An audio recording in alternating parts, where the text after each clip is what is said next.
I would like to call this meeting of the Lammersville Unified School District Board of Education to order at 7 o'clock. This meeting is being recorded. Please silence your cell phones at this time. Also, in a few minutes, we will be receiving public comments. There are blue cards in the back there if anyone would like to make public comments. At a time so designated on the agenda, members of the public may also bring to the board matters that are not listed on the agenda of a regular meeting.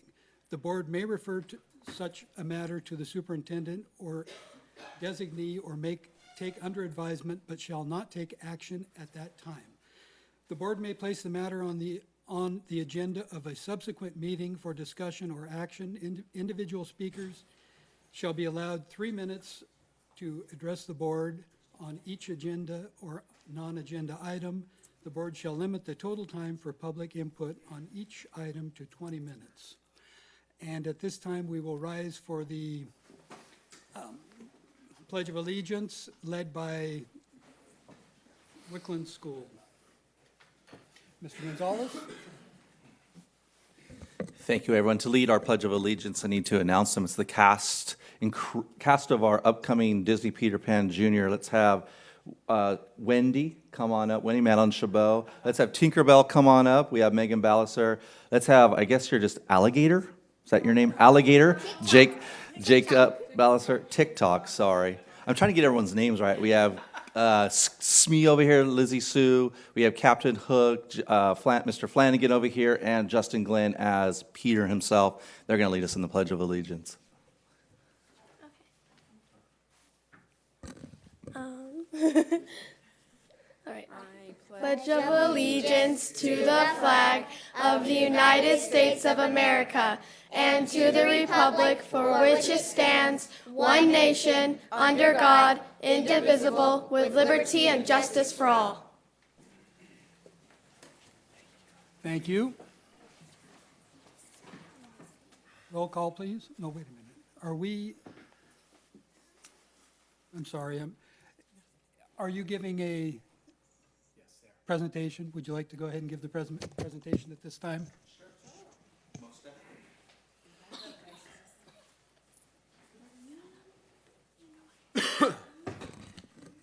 Well, good evening, members of the board, Dr. Nicholas, members of the committee. I'm pleased to co-present with our Wickland School Foundation this time around our enrichment programs that we are co-funding this year for the benefit of our scholars.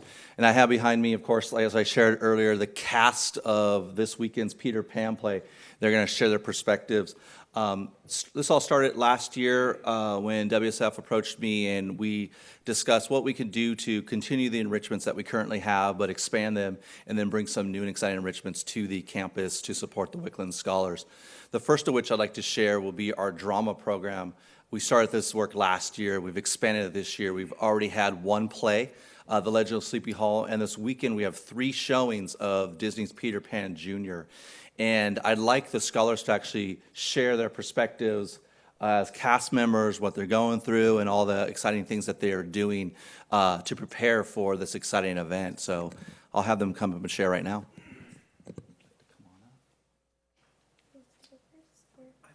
Go ahead. Seems cool. I'm Joshua. I'm Captain Hook in one of the showings. And doing the drama at the school has been a great experience. Knowing me, I've loved acting. It's one of my favorite hobbies to do. And knowing like all these cool things like Broadway and all that, it's just an amazing thing that I'm glad that Wickland's been doing for me since 7th grade. I remember in 5th grade there was Charlotte's Web and I was Wilbur, and that's where I really found out I enjoyed acting. And when the drama teacher left, what was her name? Miss Hendrick, I think, when she left, and then they came in 7th grade, I was like, finally, plays are back. And so I think it's been a great experience, especially with all the different age groups with kindergarten through 8th grade. It's experience going through it, like with Jakey, our crocodile. He's in kindergarten, and it's been a great experience doing it with all the different age groups to make it, this one big, enormous play that we're going to be performing. Go ahead, Justin.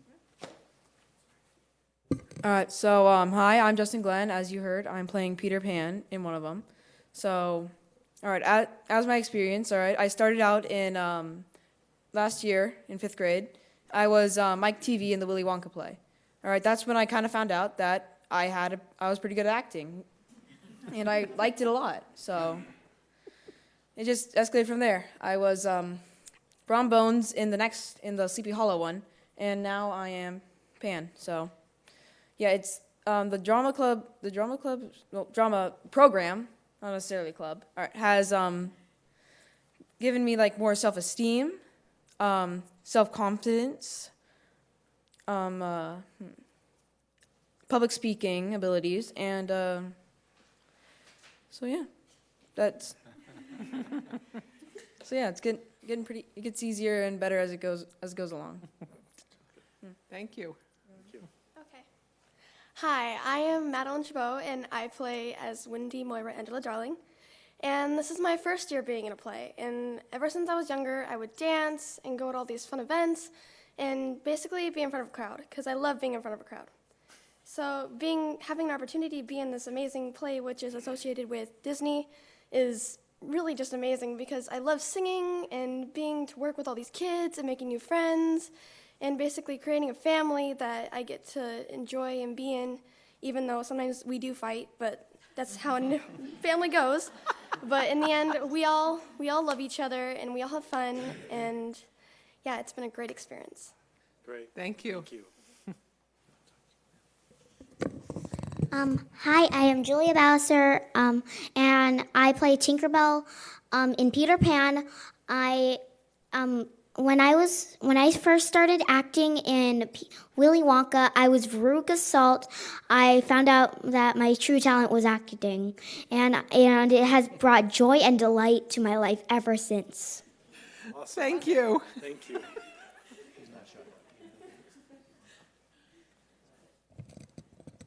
Okay, so my name is Lizzie Sue, and I play Smee. So I think that this drama program has done a lot for the kids, and I'm very excited about the new technology that we've gotten for our Peter Pan this year. And so I hope to see you at the show. You will, Lizzie. Thank you. Hi, I'm Jacob Bowser. I'm playing for Andy in the Crocodile. Last play, in my first play, I was like one of the darkness ones, and my life was going great.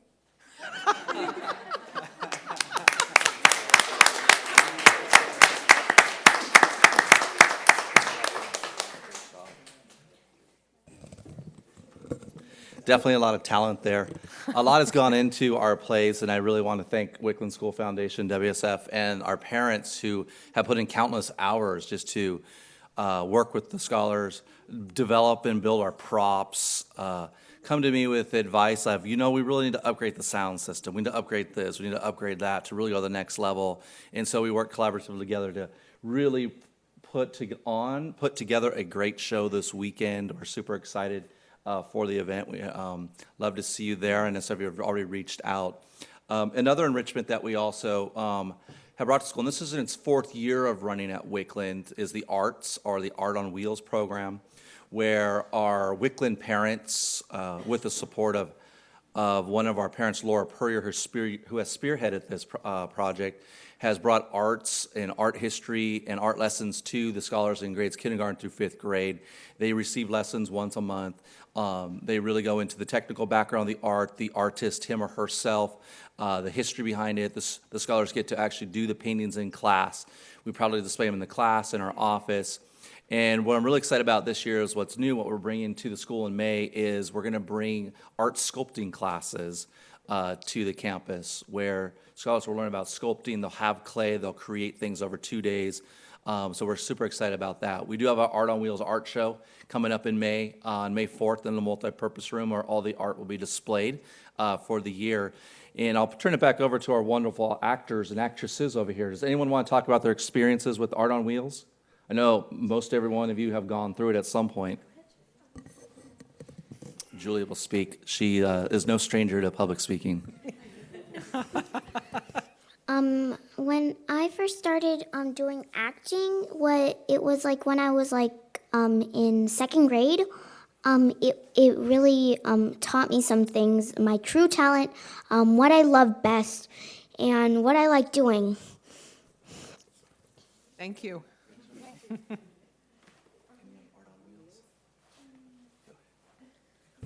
So I actually know this woman. She's one of my best friends' mom.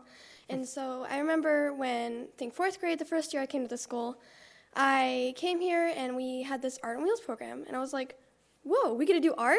So I was really excited, and they bring in famous artists from like the past, like Pablo Picasso and like Vincent van Gogh, and they basically copy it and make it so that we can make it our own style, which I really like that. And as you can see the pictures there, we have like little kids just holding up their pictures of the creations that they've made.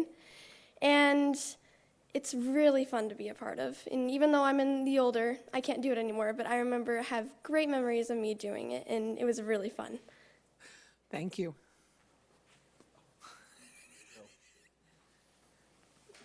Is it alligator or crocodile? Crocodile wants to speak. When I first started on wheels, I was like surprised when we like started coloring and stuff.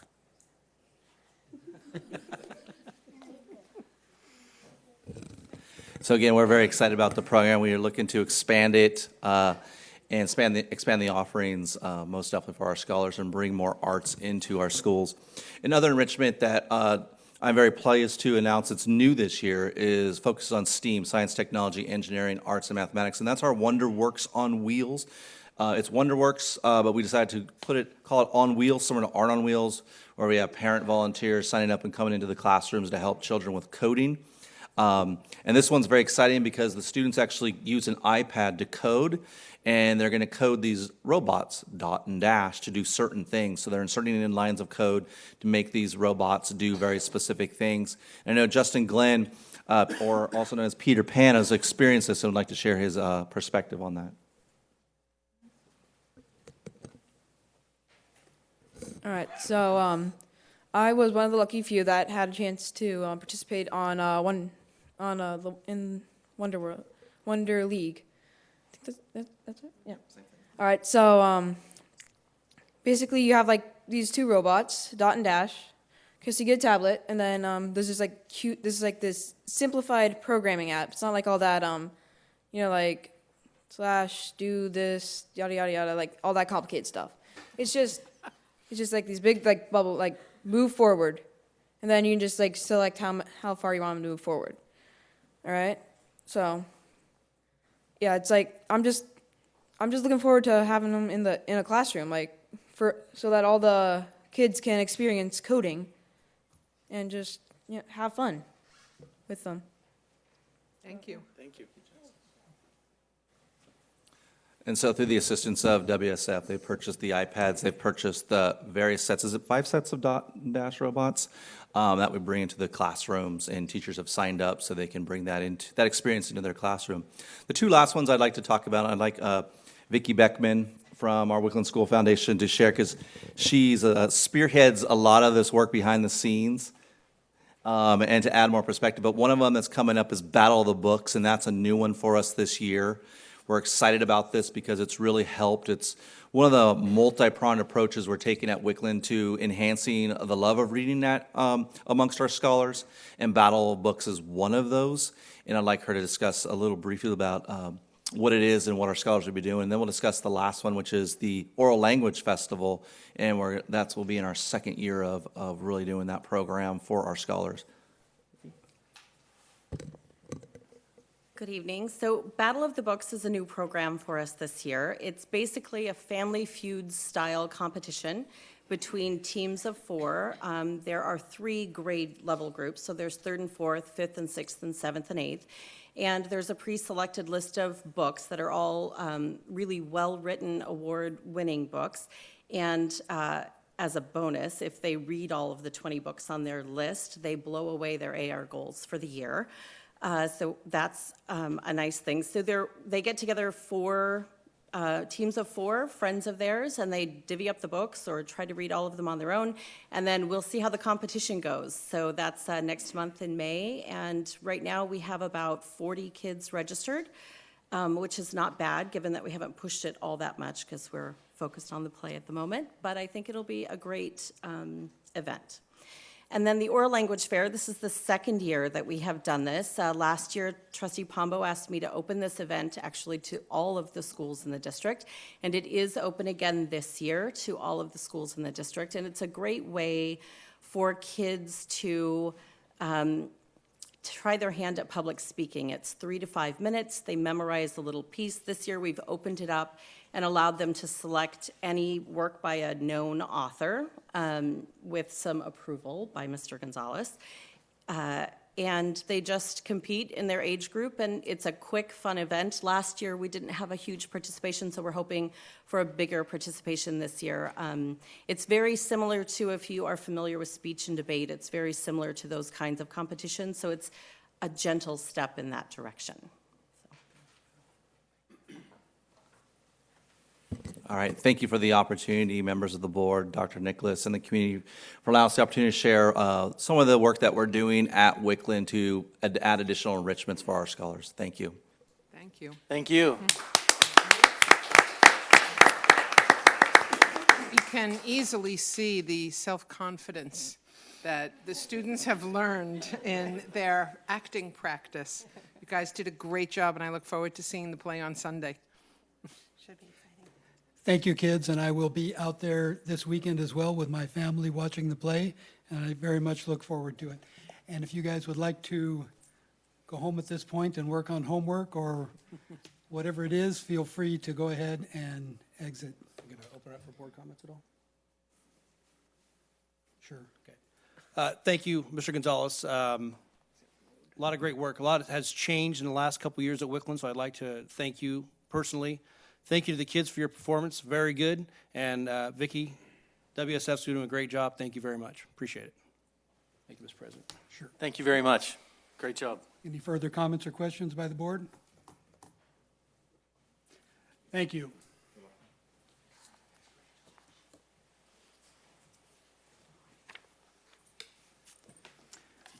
Roll call, please.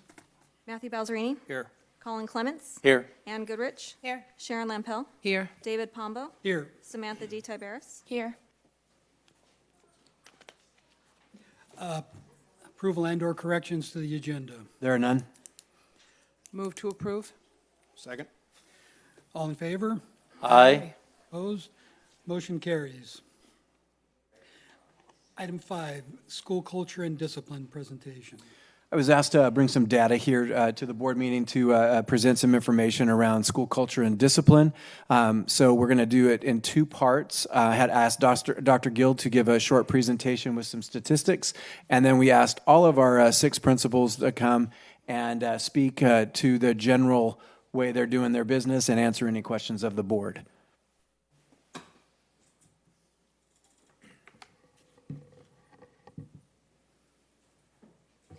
Good evening, Governing Board and Dr. Nicholas.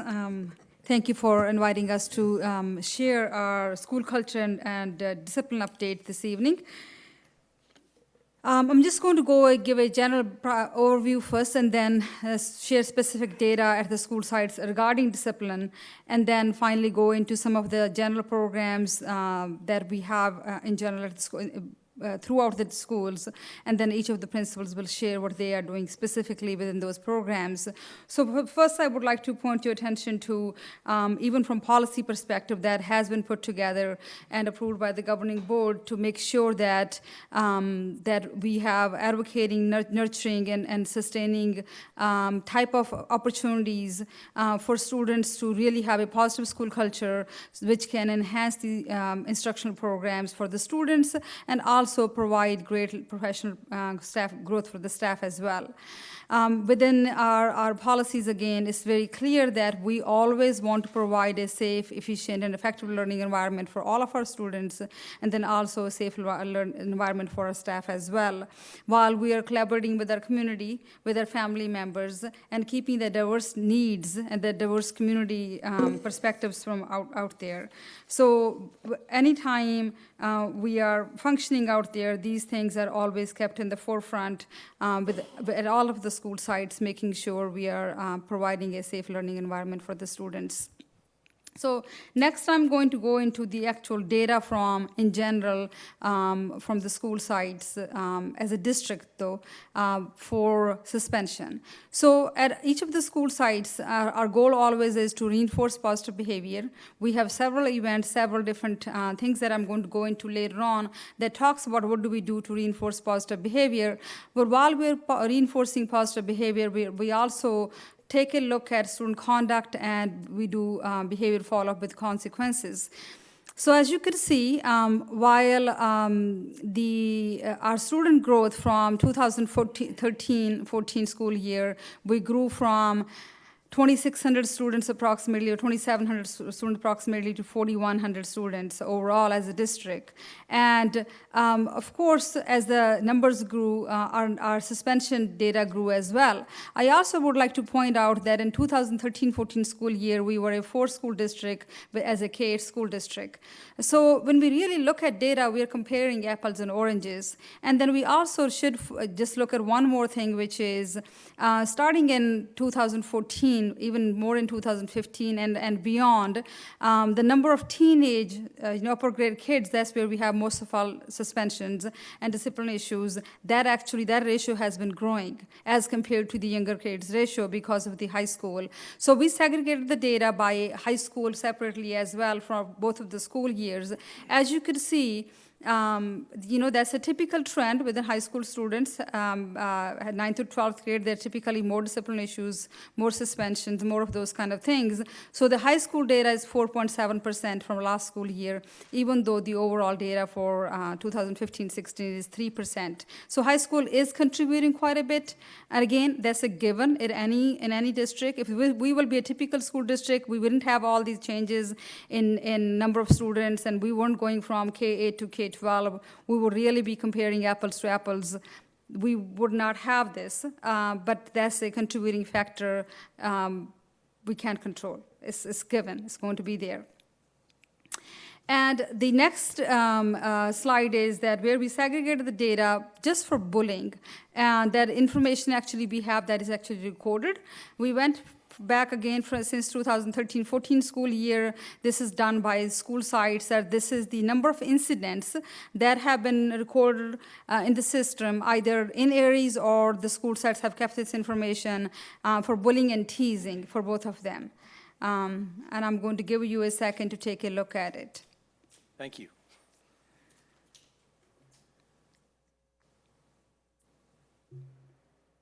Trend is certainly going in the right direction. Mm-hmm.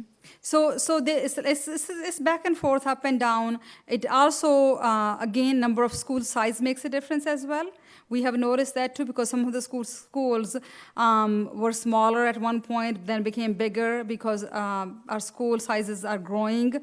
The school size that actually has been consistent since 2013-14 are Wickland and Bethany. All of the other, and Lammersville a little bit, but Cuesta and Altima has been either going up or going down, because Cuesta was really up in 12-13 school year and 13-14, and then went down in 14-15 school year to 500 kids, and then went up. By up and down, she means there were 1,000 kids there, and then it would drop to 450, and now it's worked its way back up. Yeah. Thank you. So the growth at the school sites does make a difference in the number of incidents as well. Point of clarification. So in the column where it says bullying, is that, somebody pushes somebody on the playground and the person says, I was bullied, or their parents say I was bullied. Is this actual bullying or just any accusation of bullying? What I would say is typically our administrators do a very thorough job, and they will only record something bullying if they actually, after investigations, they actually determine it's bullying. So not squabbles and... Now, this is the administrators putting it into... Yeah, this is the data from the administrators, yes. Thank you. Yes. I appreciate that. And can I ask a question? What's the definition of teasing?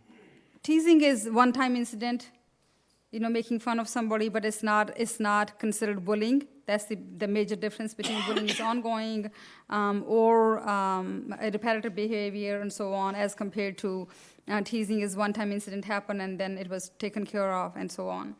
And the next slide is suspensions for bullying and teasing. Again, teasing typically does not result in suspensions because it's like one-time little incidents here or there, and they stop. Students either receive a warning or detention or some other consequences like that. But there are incidents where the students have been suspended for bullying, which are reported right here.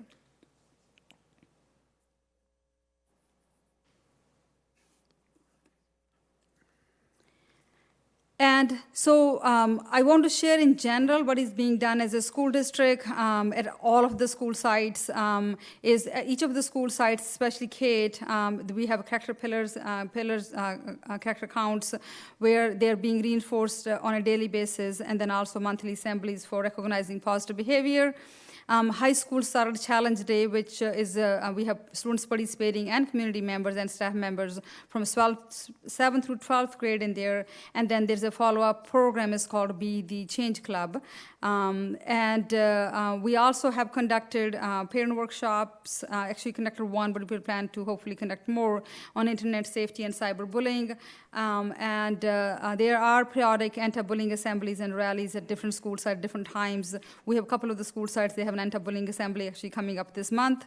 And then at K-8 school sites, there's also tickets for rewards. Again, the site principals will talk more in depth about that. For positive behavior, to reinforce positive behavior. Because with the younger grades, the focus always is to reinforce positive behavior, teach them how to respect each other, be fair, be responsible, and so on. Our wellness committee also focuses on anti-bullying programs, and this is one of our major topics because of being focused on mental health. Wellness committee, just to give the community an idea what wellness committee is a representation from all school sites. We have classified staff, teachers, district staff, site administrators, director of food services, parents, board member, and district staff who sits on the wellness committee. We have monthly meetings, second Wednesday of every month at 3:30 in this room. This meeting is open to public because we do sometimes have random, people will just come to the meeting as well, which is we always welcome parents to come. The committee specifically for anti-bullying has done a thorough job as a whole committee since last spring of reviewing 10 different anti-bullying programs. In fact, Mr. Pombo was part of our committee when we reviewed all these programs, went through all of them, studied them, even we did our conversations and discussions, and finally the committee voted to have for a K-8 specifically, but focus on specifically K-5, K-6, because 7-8 we do have the Challenge Day program. But for K-8, have the anti-bullying program through character counts program. The main reason committee chose that was because we already have character counts in our school systems. The idea was, why bring another program and then try to learn a new program? Why not extend our character counts program and implement their anti-bullying portion of it? So we are working on scheduling a training for the staff, which also will include a few parents, but mainly for the staff, admin, and some sports staff. In early August, it will be before the school year starts, or end of July. And it's a trainer model. That means a representative from every single school site will be trained, and then they will train rest of the staff at the school sites and share the information with the students as well, and implement the program starting fall of 2017. Just a point of clarification, the character counts isn't, we're just doing the same old thing. Character counts has an additional element that we haven't really taken advantage of, that we will be specifically deals with anti-bullying, and that's what we are hoping to bring to all of our K-8s. That's correct. Thank you. Thank you for clarifying that. So now I would like to invite all of our principals one at a time from each of the school sites to share their perspective from the school sites for school culture and discipline. Yeah, we're going to ask that they all come up, so in case there's the same question, we can have them all answer at the same time. Did they practice choral speaking? No, but I'm going to predict that Ben and Ryan are going to stand in the back. We don't work and play well enough to practice together.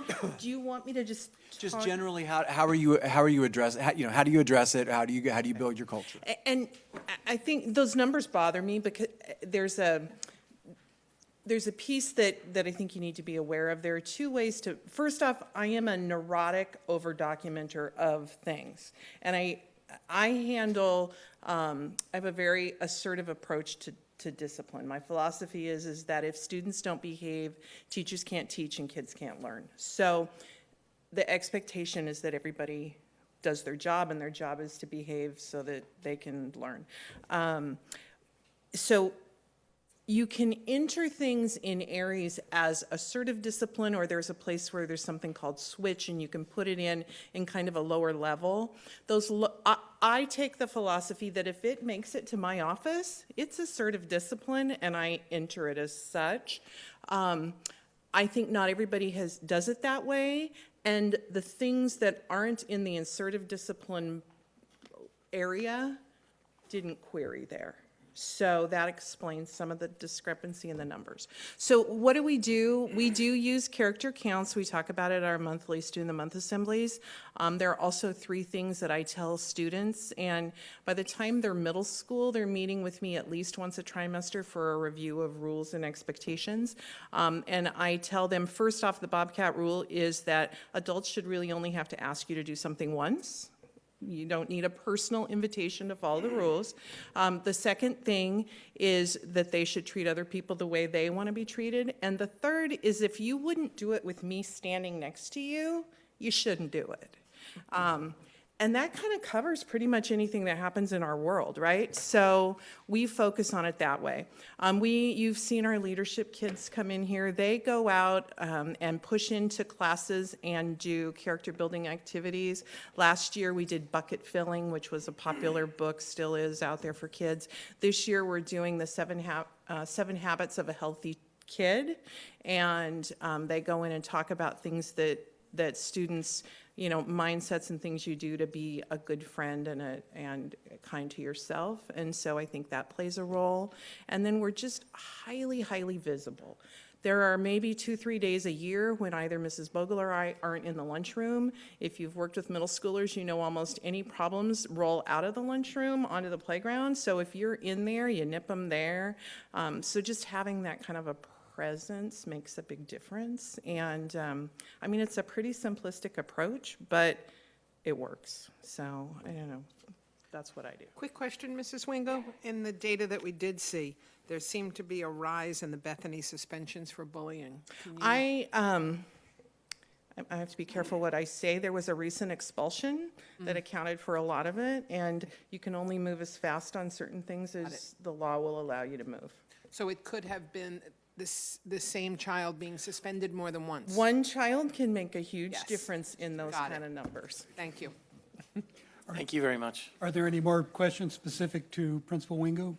Well, I'd just like to add a comment based on what Principal Wingo was just saying, is that it's hard to put numbers up with broad categories like that because it takes out of context. So thank you for stating that.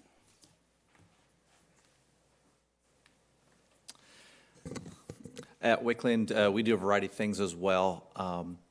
As Ms. Wingo stated, definitely it's setting that clear expectation. And so the question was, how do we develop our culture? What do we do to promote a positive school culture at Wickland? And last year we had a couple teachers, and one in particular was spearheading it, discuss with me what are ways we can improve the culture at Wickland. How can we come up with a school-wide theme to really reinforce really what we're preaching to our scholars, which was you need to be safe, you need to be respectful, you need to be responsible. And we came up with the idea for this year of the heroes. And all Wickland staff, from classified to certificated, on every Friday will have their heroes, Wickland Heroes T-shirt. We have posters throughout the campus that really exemplify what it means to be a Wickland hero. It's in our morning announcements. It's in our discussions with our scholars. And so that's where we started. In addition, we continually reinforce our 3 main rules of being safe, being respectful, and being responsible in our interactions in the classroom and outside the classroom, morning announcements, and through our recognition system with our WOW tickets, which stands for Wickland's Outstanding Wildcat. And we reinforce and recognize positive behavior on our campus, whether it's in the hallways, cafeteria, before school, after school, recess, playground area, by issuing WOW tickets to children when they exemplify the character traits or the attributes of being safe, respectful, and responsible. The great thing about that is it really reinforces what we're expecting. We lead by a 4-to-1 ratio of 4 positives to 1 corrective. And what we found is the more that we are reinforcing the positive behaviors, the less our negative behaviors are happening. Every Friday, those WOW tickets are put into a special bin in the cafeteria, and Ms. Matthews and I will lead the WOW ticket process of selecting 8 names per lunch. We have 3 lunches, so 24 in total for the day. Students get to spin the WOW wheel for prizes and recognition. It's a big thing. The kids really get into it, including our middle school students. And as far as the prizes, we had our staff come up with those prizes and get input from students, ultimately to determine what those would be based on what number the student lands on. We also do something called positive referrals. It's the opposite of a disciplinary referral, which is for negative. A positive referral can be given by any staff member to any Wickland scholar for doing extraordinary things on campus, in the classroom, helping and supporting making Wickland a great place for everyone. So those come actually directly to me, and they are publicly announced to the school, and the student receives a very special certificate, some prizes, positive phone call home to their parents. So that's a big hit as well. We reinforce again with character counts, the character traits. We have in our morning announcements explanations of what that means. We ask our teachers to go further in the classroom to describe what that means and to share different scenarios. We have, in addition to that, we have a school culture committee. And our school culture committee this year is comprised of teachers and right now 2 Wickland parents and 1's expressed an interest, so now 3 Wickland parents. And we meet monthly and we talk about and discuss the direction of the school and what we'd like to do to continually improve upon what we're doing to support our scholars in a positive learning environment. So we've really beefed up and ramped up our WOW ticket process. We've discussed having weekly meetings where we really reinforce the character traits. That's something that the team has decided they want to do a lot of work in. So for next year, we'll have weekly meetings where we'll have not the whole school, because that's a lot of children, but we'll have grade spans meeting in the cafeteria where we'll be reinforcing the character traits, discussing the focus of the month, and really reinforcing the behavior that we're expecting. That's going to really, I think, take us to the next level. In addition, this committee is also exploring and bringing ideas to our staff on next year's theme for the school. And so we're throwing around a bunch of different ideas. Also, I've asked Ms. Matthews to lead several presentations with our scholars around anti-bullying efforts. So the students have been educated on what is bullying, what's a bystander, what are the differences, what is bullying versus teasing, how do you reach out for support, what do we do, what are our expectations, and that's an ongoing thing that we do at the site. So those are a few of the things that we do behind the scenes to ensure that we have positive behavior, really reinforce, as I shared earlier, 4 positives to 1 corrective. We found that that's really working for us. Questions for Principal Gonzalez? Yes. Go ahead. Thank you for those positive calls home. That goes a lot further than most discipline, so keep doing that. Thank you. The committee you mentioned that had parents on it, Yes. what was that called? It's called the School Culture Committee. Is that the same or different than school site council? That's a different So there committee. is a site council in addition to that? Yes, there is. Very good, thank you. If I could just add, I think it's really amazing to hear how much positive reinforcement is going on at Wickland, and I'm really, really happy to hear that. Thank you. Thank you very much. Thank you. Thank you. Good evening. I think we're all doing very similar things. I would say I'm a little bit different. I don't have monthly assemblies. We have an assembly every Friday where we talk about and review not just the pillar that we're focusing on for that month, but kind of a spiral, like a quick check and asking kids for examples and things like that, from our little kinders all the way through our 8th grade students that get put on the hot seat as well. We also had our kindness week, so we had a lot of activities leading up to that and then kind of spiraling out of that as well. We are one of the schools that's getting ready to have an assembly on Monday, and the gentleman that's coming out his focus is kindness over bullying, and what is the difference, and what do those things look like in our relationships with people.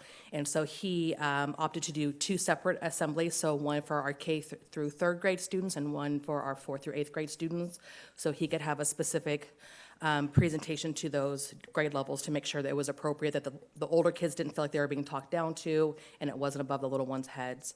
So we're really looking forward to that. And I would say one of the most important things is just consistency. consistency of who the adult is that's giving the redirection if it's needed, that if it's for me, that should be the same response as a guest teacher on our campus or whatever the case might be. So making sure that we're consistent about our expectations and how we're reinforcing those.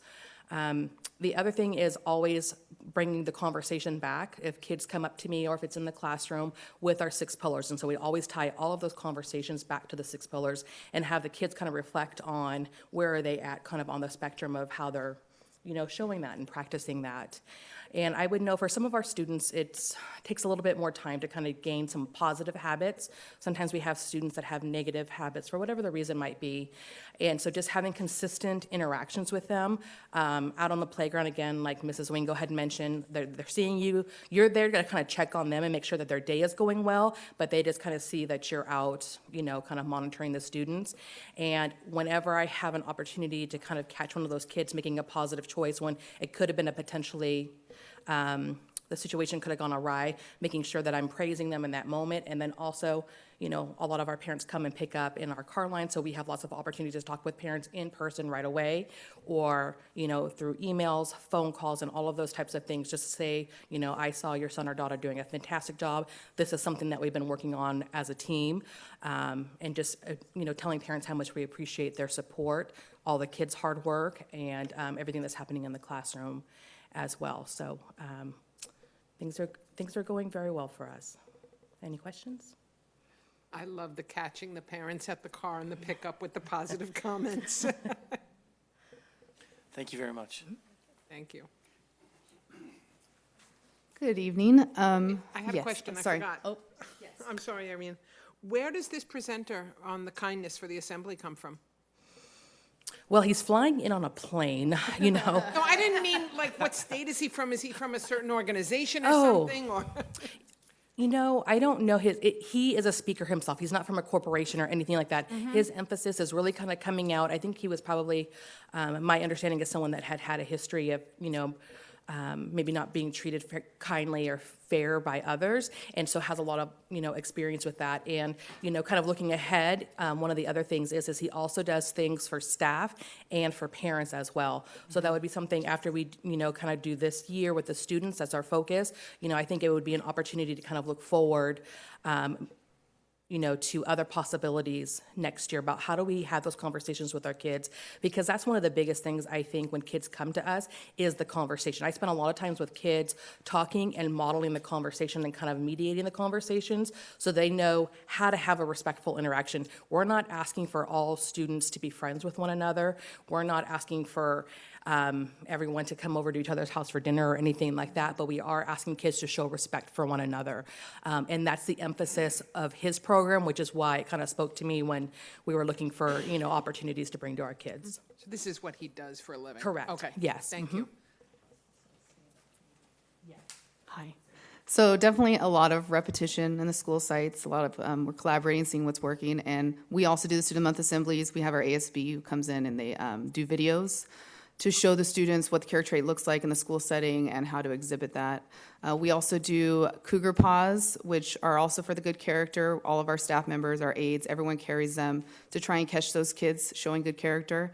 Those go into a drawing, and then on Fridays, the teachers draw, and those winning tickets go to a big drawing. Every trimester, we draw a winner for a tablet, so the kids are all about that.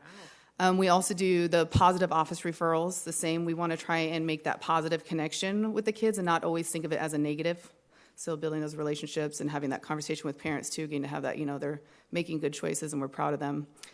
We have our social skills classes that help with teaching kids respect, helping them manage their emotions, going through a lot of changes. We also we have the anti-bullying speakers coming. He's doing the same thing, the kindness over bullying, April 11th. We also have the Santa Clara County Sheriff's Department. They're going to be coming in May 10th, and they're going to be bringing their K-9 unit, and they do a big presentation to educate the kids on bullying too. So I think that educational piece will be really beneficial.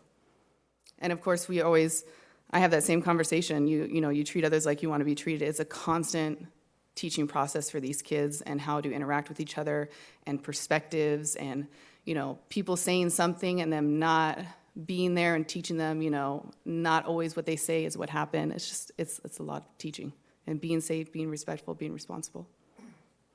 Thank you. You're welcome. Any questions? Thank you very much. Thank you. Good evening, members of the board. I would just like to reiterate that certainly a lot of the things that are being presented are, as you're seeing, very common throughout our school sites. So I don't mean to be too redundant, but I will just touch on many similar things. So we at Altamont call our positive reinforcement tickets Panther Pride tickets. Those of you familiar with our school and culture understand that Panther Pride is a big motto for us. So we have, since our opening, created what are called the 3 Bs. Be focused on learning, be respectful, and be safe. And we figured that anything that a student is doing that would be inappropriate can be tied back to one of those 3 areas. It gives us some quick talking points to really reinforce that positive behavior and reinforce those expectations. And so our Panther Pride tickets are tied to that, as well as our 4 Cs, which are our learning pillars. So again, as you're hearing, really in the big picture, it's about building a culture, really setting the expectations and being consistent about following through, reinforcing the positive behavior. We also highlight students who are really exemplifying the character traits that we expect in our assemblies, as do the other schools. We also have a drawing for our Panther Pride tickets. Our ASB is running the announcements of the winners.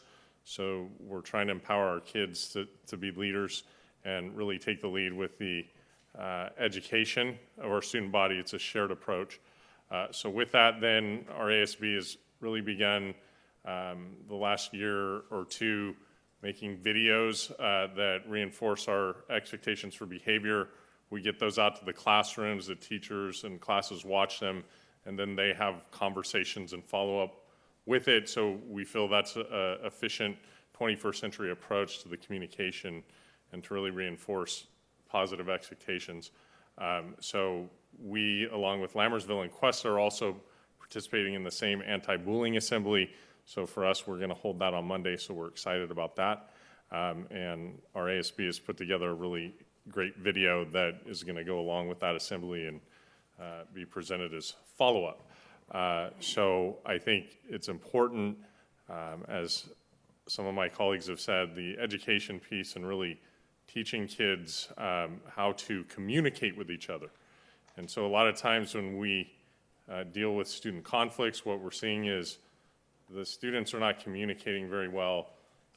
You sit them down, you give them a quiet place, and they can resolve the conflict pretty quickly, and you find that that opportunity wasn't given to them. So it's also about lowering the threshold of fear, getting the kids to understand that there's a place that they can come to mediate their conflicts. It doesn't mean that people will get in trouble. We work hard to really reinforce that we can help you solve a problem without having to get somebody in trouble. So one of the barriers to students reporting conflicts or bullying situations is they don't want to be a snitch. And so that concern is very big for kids, and it prevents us from really being able to intervene. And so we try our best to address that and redirect that thinking. And so part of the way is if something's going to be reported and we can use discretion not to consequence someone, not to call parents, there's a greater likelihood that kids will come to us sometimes and help us mediate. Can't do that in every situation, but I think there's a component where creating a process for that communication, positive mediation is important. So I would just like to end, as I was listening to some of my colleagues talk about how important it is to model the appropriate behavior, to follow up on things, to intervene, and to build that understanding and educate our kids when there are conflicts, the appropriate way to handle and work through them. I worked with a colleague who once said that we take a completely different approach in terms of our expectations to teaching students academics and teaching students appropriate behavior. When it comes to academics, we don't immediately assume that kids are going to get the concept right off the bat. But for some reason, we tend to take that expectation towards behavior. There's an expectation that kids just should know how to behave appropriately. And so I find myself continually reminding myself that teaching kids appropriate behavior for some students is like teaching students a very difficult math concept where you have to go over it and over it and over it and teach it from many different ways and many different angles for that learning to sink in. And so I've found that to be very accurate. Thank you. I love the conflict resolution approach and getting the students comfortable with this. It's an important skill that they're going to need when they get into high school and as they move through life. So I'm very happy to hear that that skill is being used and taught to the students. Thank you. I'd just like to say I'm glad that last part that you acknowledged that, because that's a very good point. Everyone comes from different walks of life and has different home life, and having the expectation they know how to act, sometimes that's not the case. So I'm glad you mentioned that. Thank you. Thank you. Thank you. Thank you very much, Mr. Yeager. Thank you. So I'm the sole reason why we have a higher suspension rate. Apparently. The kids get older and they get a little friskier, but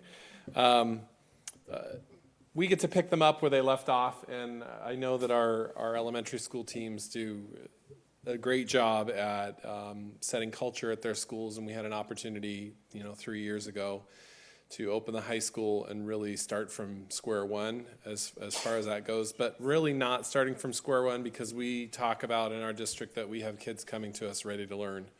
The other thing that I think that all of us as a district have a difficult time with is, because we're a master plan community and people are moving in all the time, we get kids from all different kinds of school cultures coming in, and we have to constantly throughout the year integrate brand new people who may be used to very different things. We've had high school kids come in and say some very interesting things as they're being suspended.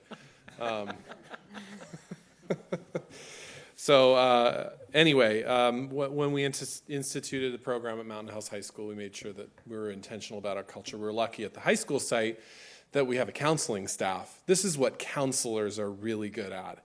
Counselors help administration set up a systemic way to build the culture, to battle bullying, and so we really put our bully prevention into 3 specific categories, which is education, activities, and interventions. And I'll just tell you a little bit about those 3 different areas. So in the education area, when we opened, we felt we needed to make sure that the teachers were our biggest allies, and mentors as well. And in order to build the culture correctly, we and the counselors felt like an advisory period was necessary. So we instituted that at the beginning.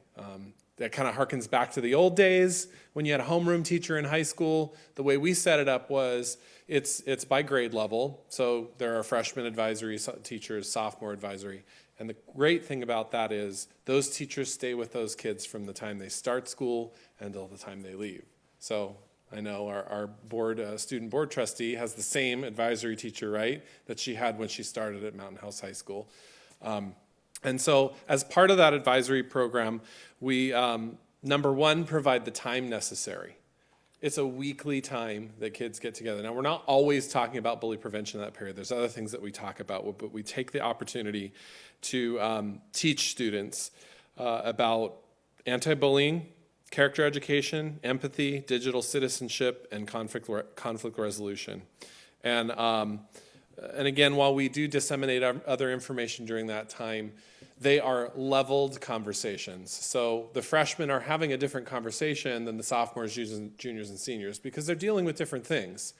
We are very fortunate that one of our vice principals also has a PPS, which is a Pupil Personnel Services credential. She's a counselor. She writes our advisory lessons now. I believe that she was working on one when I left the office for our very long advisory class tomorrow because of our testing block schedule. But it's going to be a great lesson, and they're talking about those kinds of things. The lesson tomorrow will be using I can't remember what the speech is called, the professor that was dying. Lessons. Anyway, it's the guy who talks. Yeah. What was it? Lessons from Maury? No, it was the guy who was dying. He basically taught his end of life seminar before he died. But I Can't remember his name anyway, but it's a great lesson about live your life in a way that is, that you're like you're going to die tomorrow, right? You want to be kind to other people. So those are the kinds of things that we're teaching. So the other area is activities. So as part of that plan and the lessons, we have to turn them in actions in order to be successful. So we have lots of student advocates that are very passionate about doing things on campus and emphasizing the principles taught in advisory. So in our opening year, we instituted Challenge Day, which is 7/12. So over the last 3 years, we've trained over 300 students, and about 2/3 of our staff have attended that, and some of you board members have been to Challenge Day, maybe more than once. And so that's a great program where essentially it's a once-a-year opportunity to bring students from all over the campus and all over the district. It's an experiential, social, and emotional learning program that ignites a shift in students toward greater school connectedness, empathy, and inclusivity. In addition to that program, our students have instituted recently the MAD Club, the Make a Difference Club, and they are wanting to continue building that culture of anti-bullying, bully prevention, and conflict resolution. They instituted a positivity challenge, encouraging students to do things like compliment strangers, doing something that will make someone else smile, thanking teachers, etc. And they've also started free movie nights for students on Fridays because there's nothing to do in Mountain House. So they show a movie in the multi-use room. It's a safe place where there's adult supervision. You can come and hang out with your friends and watch a movie and have some refreshments. So the other thing that they're working on right now is that they have gone and observed something that's going on in the Tracy schools called the Bulldog Project, if you've heard of that. It's been on the news before, and it's high school students who are trained to go actually down into the middle schools, and our kids actually looked at it and were like, we could do better than that, and develop their own program to do elementary and middle school and be peer educators, to go down and show the kids, look, this culture that our elementary schools have instituted continues as we go forward, and this is how it's going to be. When you leave elementary school, it doesn't change. We move on, and we're going to continue this positivity. So they're looking to develop something like that and go out to the elementary schools. And then we've done other things like, our leadership students are also great allies. Our leadership students are always coming up with great opportunities to build culture and positive behavior.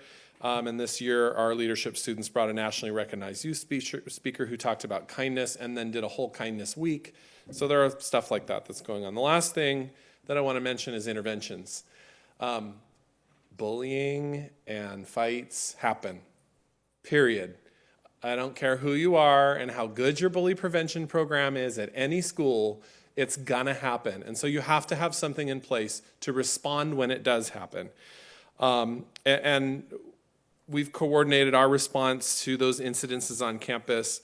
First of all, we have an anonymous reporting feature. If you go to the Mountain House High School website, on the left-hand side of the page, the first big, huge link is anonymous reporting. You click on that, and they can type anything they want. We've got some very interesting ones. But we investigate every incident, and it goes to multiple administrators and counselors, so we get it within minutes, literally, and we're texting each other, did you see the anonymous report? It sends us an automatic email and an alert. Let's see. We remind them of it consistently. We also continue to build a restorative approach to discipline as we identify behavior that's not acceptable. And as part of that process, we offer conflict mediation through our counselors who are trained to do conflict mediation. But sometimes that doesn't work, and we suspend students. We do not accept if students don't want to go through a restorative process, or they go through a restorative process and they decide they didn't really think that was great, and they want to go ahead and do whatever they were going to do anyway. That is when the hammer comes down, and we, just like Debbie was saying, we take a very proactive approach to discipline when it happens. So disciplinary consequences can and are applied consistently after careful investigation, parent involvement, suspension and even recommendations for expulsion have happened. So the last thing I want to mention is, as part of administrative staff on our team, we make an effort to be out on campus. Any student will tell you they see me in the halls and in their classrooms all the time, as well as the vice principals. So 2 days a week, 2 full days a week, I am not in the office at all. I am out on campus, I am in classrooms, and two other days a week, my vice principals take a day each. So 4 full days a week, there's an administrator on campus with a pulse on what's going on. It's very important to have the pulse of campus, see what's going on, and it's amazing how much fewer disciplinary issues happen when an administrator is just there. And I'm hard to miss, and so is Mr. Shum.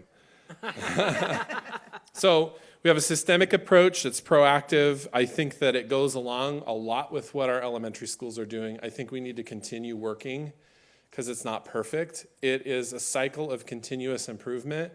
And as we work on leadership wanting to build this program to bring to the elementary schools, and I hope that the elementary school principals are open to that we mesh these all together and we make sure that it's a systemic, coordinated approach, that we can continue improving that and responding to the issues when they happen. So that's where we are at the high school. I would just like to comment on the Bulldog project that you are in the process of modeling something after. I think that's a wonderful idea. When I saw that, in fact, I've seen it several times in the paper, and even some of the local news agencies on TV covered it in the past, and I thought, man, that's something I would really like to see. And I'm glad it's being done because kids learn responses and behaviors from other kids really well, whether it's good behaviors or bad behaviors.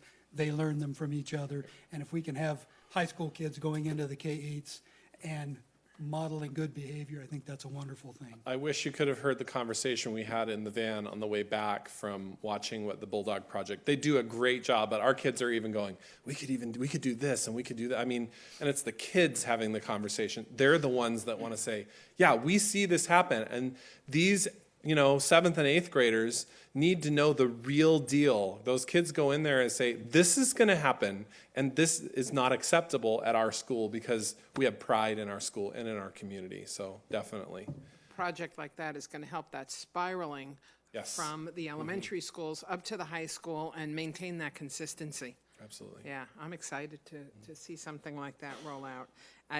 We do get discipline updates, and I constantly see, the mediation with the students mentioned, and that's a great outgrowth of that conflict resolution and age appropriate. So that consistency that's so important for kids, they're getting that, but we do get new students every day, and they have to be taught that. So it may feel like a setback, but you're still teaching the kids, and I think there's great stuff going on.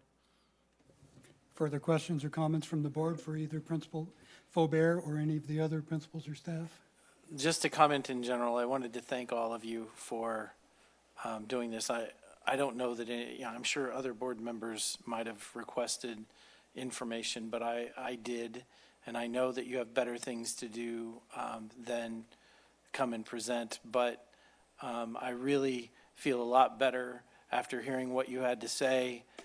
Seeing the numbers, even though, as Trustee Balzerini pointed out, and so did Mrs. Wingo, that the numbers, don't tell the whole picture. But I really appreciate the time that was spent to put this together, to see where we stood and what we're doing, so the board has a clear picture of what that looks like in the district. Thank you very much. Thank you for what you do, and this is directed to all of you. I'm sure you know there's a big push at the state level to reduce the number of suspensions and expulsions. And I'm sorry, but I feel strongly that just because the numbers look high, again, that doesn't tell the whole story, and it's not a direct reflection on anyone or anything, even at the school. It's a case-by-case situation. I'm glad that you're taking swift action and you're dealing with things to keep the climate controlled at the school site. So thank you for all that you do, and keep up the good work. I'd like to follow up. Our numbers are not high. No. Okay? Our numbers are not high. Proportionately, they're very low. very, very low. I know Trustee Balzerini has seen numbers. He's been an SRO. I've been in education for a long time, worked in a district where numbers are high. Our numbers are not high. I would like a little to hear, sometime in the future, a little follow-through, some training for the principals and the assistant principals on, let's consistently enter information into Aries.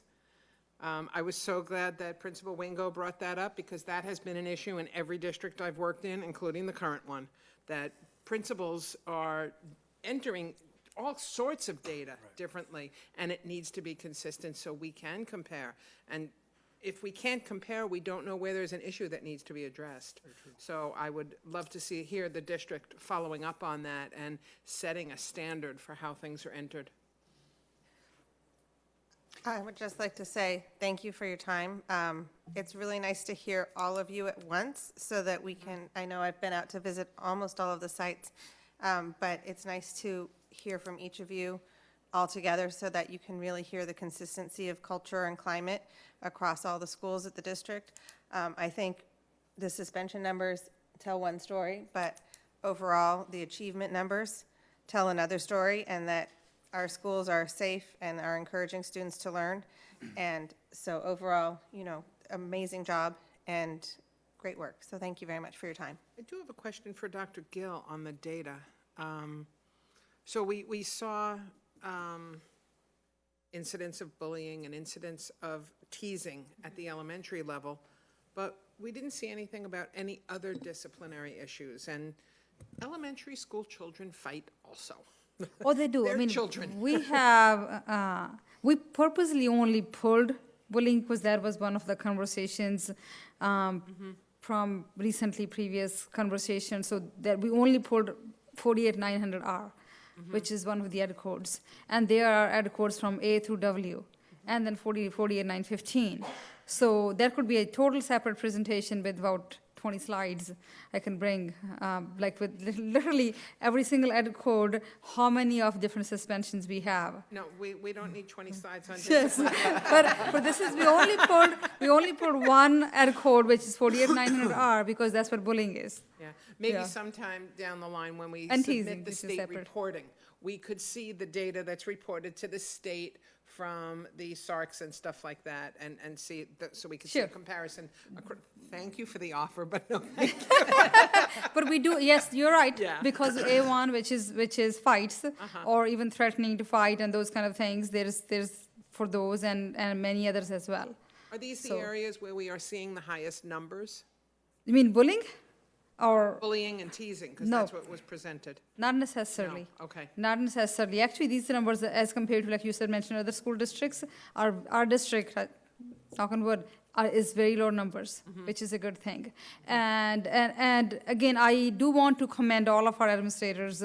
And Kate, one of the message always is, question as always is, we are not consistent district-wide.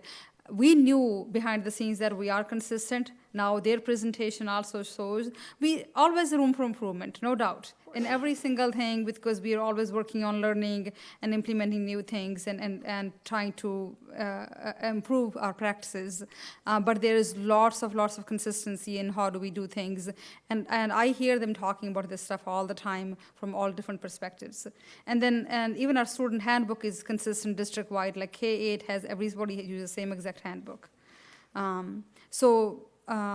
There are other ed codes also that actually have higher numbers. Okay. Yeah. With high school, with Ben, I'm just joking. A1 is 2 because sometimes kids just fight, punch each other or something like that. This is, I don't want to bully, I just want to punch you one time and I'm done. So I'm just joking, but yeah, so the other ed codes are there as well. But we can definitely share that information. Thank you. Thank you. I said, one more thing I wanted to add is it's very important to me, and I'm sure the rest of the board, and we're a policy-making body, so if there's anything, any additional support that you feel that you need from a policy standpoint, I will absolutely drive it through. Thanks. President Pombo, can I make one more comment? Just very quickly. I think that it's important to note that any incident of bullying, even one, is not okay. And I think that there may be people listening tonight, either in person or online, who have been greatly impacted by bullying in their lives. I was bullied in high school. You know, I was the tall guy who didn't play any sports. I played band, you know, that was my thing. And by the way, it got me a full ride scholarship.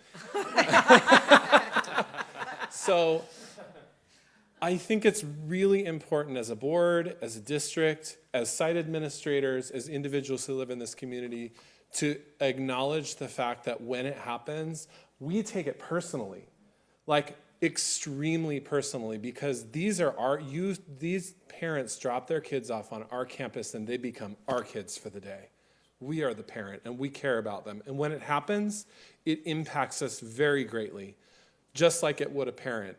And so as a district, we are united, and I know you're united in supporting us in the fact that we know we need to continue doing better, because one incident is too many, and we're going to do what we can in those incidents to address the individual and their individual situation. And we strive to do that in every instance to make sure that we do what we can to make it right, because it can color that student's world for a very long time, and they will remember it forever, as I do. And we want to make sure, from the site administrative point of view, that we are united in the fact that it's too much, and if somebody is suffering from that, they need to come to us, because oftentimes bullying happens behind the scenes for a long time before we ever even know it. Mm-hmm. And we are here. That's why we have the anonymous tip line at the high school. That's why we try to remain open and on campus, and I know the other administrators do that. The more we can do that, the more students feel comfortable with coming up to us, the less that this can happen, and the more we can take care of it. Thank you. Thank you. Any further questions or comments from the board? I'm sorry. I completely agree with everything Ben said, which is not always the case, but what we need help with, I agree. Bullying is absolutely unacceptable.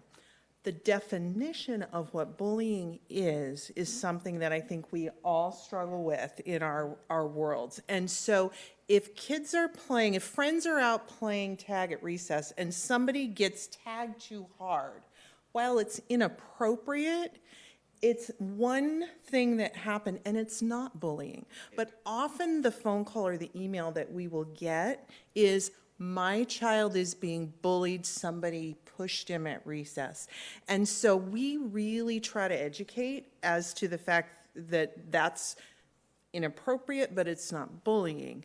And so as much as we can speak with a unified voice to that would really help us, because I do think that there is a lot of misinformation out there as to what bullying is. So It's a hot button buzzword. it is, and it's absolutely overused. very Yeah. overused. Yeah, I'm sorry, President Palmer. No, fine.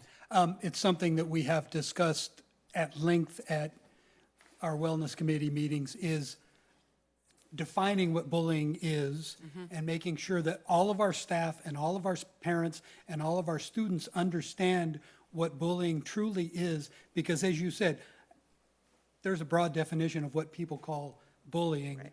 And although, as you said, it may be inappropriate, it's not necessarily bullying. Thank you. But there is bullying going on at our schools that we need to acknowledge. So the training that's happening end of July, early August, the anti-bullying training for the administrative staff and some teaching staff as well, that is the major focus of it, is that to define bullying, and then also how to communicate, and then also how to handle it. Okay. I mean, so it's a very proactive approach from that perspective. So, because that, as Mr. Pombo said, we have been talking about that definition of bullying for the almost a year and a half since we started looking at different programs. So we will make sure that happens. Good. Thank you. Any further questions or comments from the board? Just the passion at which the principals are addressing this. I'm so pleased to see that. Not surprised, but very pleased to see that. Thank you for what you're doing for our kids. Thank you very much. Thank you all very much. And if you principals have homework to get to, feel free to leave at this time. Or you can stay and enjoy our meeting. Our scintillating meeting. Committee reports. Facilities Committee. We had a presentation from Mr. Miller about possible aquatics director position, as well as how the district might handle rental of the pool and potential aquatics programs. We will continue to discuss the possibilities for aquatics programs. And is there anything you would like to add, Trustee Clements? That the only thing I would add is that we're sensitive to asking your staff, Dr. Nicholas, to bring us a rock. And we're trying as an organization to narrow the confines instead of, oh, bring us an idea, and oh, that rock's too big, that rock's too small. And so we are trying to limit it, but we think that it's important to have at least one or two fully fleshed out options in order to really feel good about making a recommendation to the board. And so it's taking longer than we'd like, but we really think that's important. Ted's happy to bring you a rock. Thank you. District Advisory Committee, Trustee Balzerini and Clements.